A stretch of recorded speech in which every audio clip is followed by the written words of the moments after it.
Welcome to our New Year's Eve Kaiser Report Winter Why Not special. You know, there's a guy who's got an excellent track record predicting the future.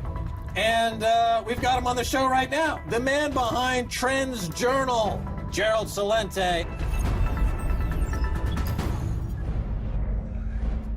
Ringing in the new year, what does 2016 hold for us? What stories will we be covering? Who will capture our imagination and hopes? And who will inspire us, as well as bring tears to our eyes?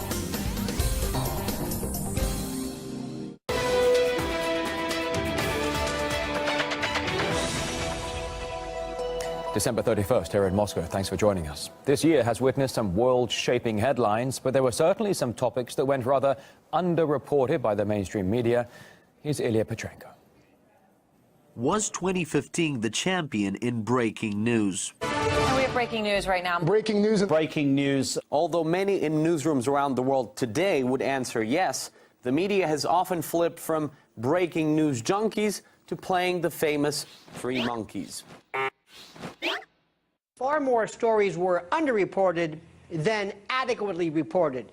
That's the norm. But I'm fascinated as to what stories get a particular type of heft and attention and what stories are ignored altogether. In 2015, the war on terror has turned into War against ISIS. Daesh against ISIL. take your pick, really. But where do the jihadists get all that cash to terrorize the world? Hints that it comes from oil smuggling into Turkey, even from the U.S. Treasury, are nothing new. But this year, Moscow put forward so much photo and video evidence from its satellites and Air Force, the Turkish president felt compelled to respond. If that is proven, then the honor of our nation will require that I step down. If not, then I ask Mr. Putin, would you remain in office?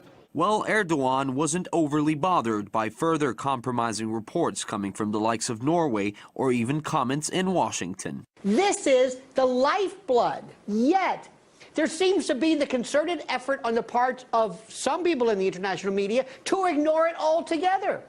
To think that somehow ISIS is just created out of nowhere, out of just the spirit of evil. And if you want to get after it, if you want to starve this, you cut off the source of profits, namely oil.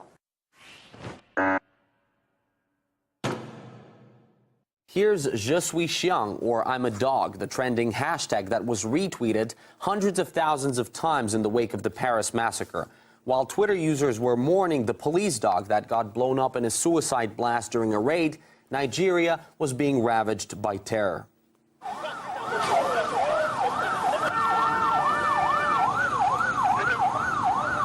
But as you can see, Twitter's reaction to the death of dozens of Nigerians marked in green could hardly be compared to the blue wave of Je suis chien. Just like other terrorist attacks across Africa and the Middle East in November that went unnoticed while the media was busy covering Paris.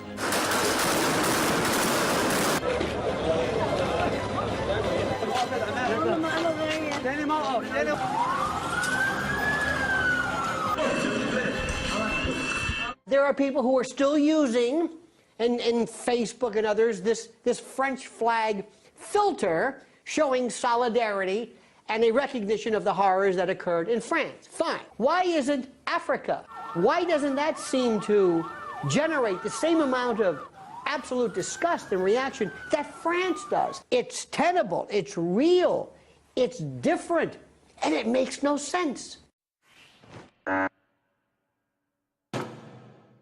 Well, here's a man who, along with his views, had been generally off the mainstream media radar until September 2015. Jeremy Corbyn, now leader of the Labour Party. And in the blink of an eye, Jeremy Corbyn himself and his allies, including the new Labour press secretary, became the #1 bullying targets in the media spotlight. That can happen because of what you wear. Or for more serious offenses, sympathizing with terrorists, being friends with Hamas and Iran, or worse still, showing up in Russia, and even speaking to RT.